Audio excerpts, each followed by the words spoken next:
Hello, my friends. Welcome to Pro Tips from the Icebox. I'm your host, Scott Casella. This is episode 6 of the 2-week sprints I've been recording as I pack for a Grand Canyon winter trip. And I have a list that's available for you. If you go to episode 1, you can follow the link to download the PDF. Today, we're going to be looking at 2 items on the list. This is the clothes that I recommend you bring, as well as the personal care item. This is your bathroom kit, the things you'll need during a month-long trip in the canyon. So grab your toothbrush and your underwear. Here goes the show.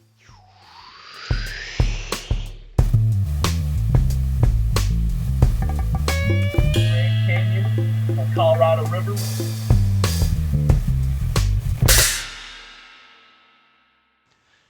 If you're watching this, you are packing for a desert trip, and it is very likely to be cold and windy and or snowing and raining, and it's just as likely to be 80 degrees and sunny, and you need to be prepared for all of the inevitabilities in between.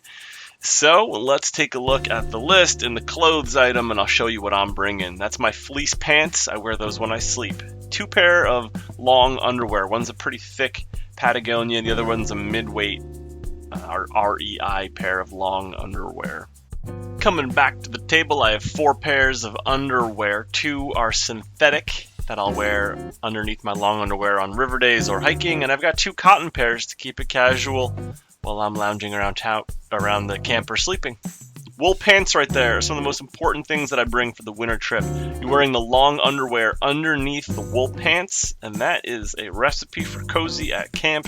Trust me, if there's one tip I got, it's wool pants. I'm also got a pair of zip-off pants. So these are shorts that turn into pants. I wear these if I'm going to go hiking into the desert. I'll have long underwear on, and then I'll have the zip-off shorts, and then I've got the longer pants if something goes on. And these are board shorts. I wear these just if I'm going swimming or hanging out, and I'll often, after I take off my dry suit, wear those over my long underwear.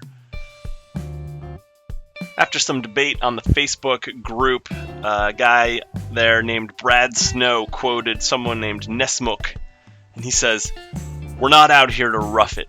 We're smoothing it. It's rough enough in the city." So I'm bringing 4 pairs of socks. I only thought I needed 3, but I've got 4 pairs of good, thick socks. 3 cotton t-shirts is a reasonable amount of t-shirts. Again, you can wash these things as you go. Here I'm coming into my long sleeve Poly Pro. That's a super thick weight Patagonia one. I end up wearing that a fair amount of the time. I've also got a medium weight Prana shirt there, and this is a pretty thick REI synthetic hoodie.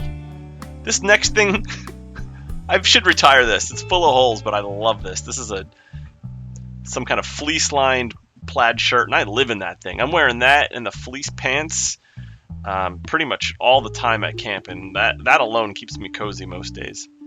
And that shirt satisfies my hoodie or sweatshirt requirement. Next up, I've got a puffy jacket. This is a pretty thin puffy jacket. It's an 800 fill. It's falling apart. I've got tape all over it, but these things are expensive, and this one's relatively still good, and it packs up real small and it's light, so it's going again. I also bring this is another down, just a blue vest. And I can put that on top of my puffy jacket, and that adds a lot of R value, or I'll put that on top of my regular hoodie, and it's a lot of fluffy gear. It's starting to get warm over there.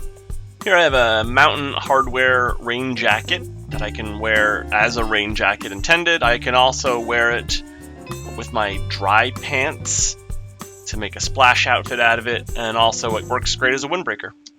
On the table now, I've placed my head sock, which I'll wear on the boat quite regularly, to cover my face when it's windy or sunny, help with exposure. I also carry a little fleece neck gaiter in case it gets super cold. That is an OR waterproof brimmed hat with fleece ears, which is just great when it's windy and cold on the river. Here I've got my fingerless wool gloves that have little mitten overlays, and these are imperative. You need to be able to dexterity to have some fingers out. Also, it's really nice to have thick wool gloves, so I love this pair. Those are hiking boots. Those are pretty stout hiking boots. You can get away with lighter weight shoes, though I would recommend at least a sturdy pair of sneakers, and please consider bringing with you some ankle support. I would strongly recommend a pair of these or something similar, some down booties or some kind of winter booties at camp when you're on the soft sand walking around. Sandals are have to have. I would strongly recommend against flip-flops. I'd bring good sandals. I have pretty large feet, so I've been keeping my shoes in the separate dry bag, though as you'll see in a minute, I think I have enough room to keep them in my main dry bag this year.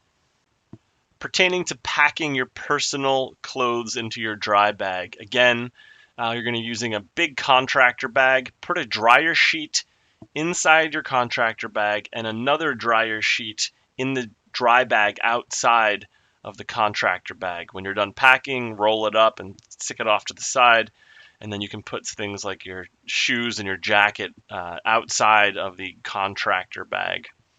Those are all the clothes that I need for a 30-day winter trip. I'll wear a lot of those clothes multiple times. I can wash some of them as I go.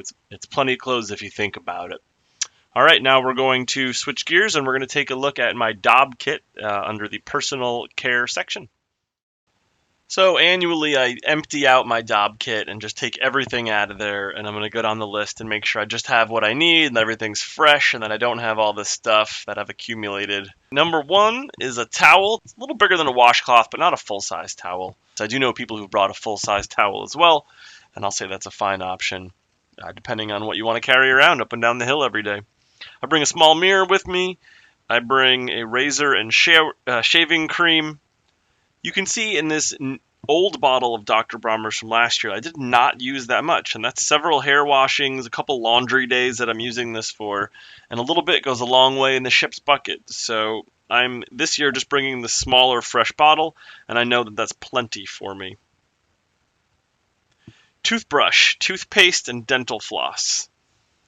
2 chapsticks will be checked off here. One you're going to keep in your PFD for on the river, and I keep one in this so that I have it for my tent. Hand lotion. I use about half a container of the O'Keeffe's per trip. I think it's a fine product, so I've got a fresh bottle here ready to go. Hand sanitizer. I have a small one that I keep in my Dob kit that I will use sometimes around my kitchen, sometimes around camp, and that's in addition to the large hand sanitizer that we'll keep down at the Groover. I keep Advil in a Ziploc bag, as well as any pills or medications that I might need in a Ziploc bag.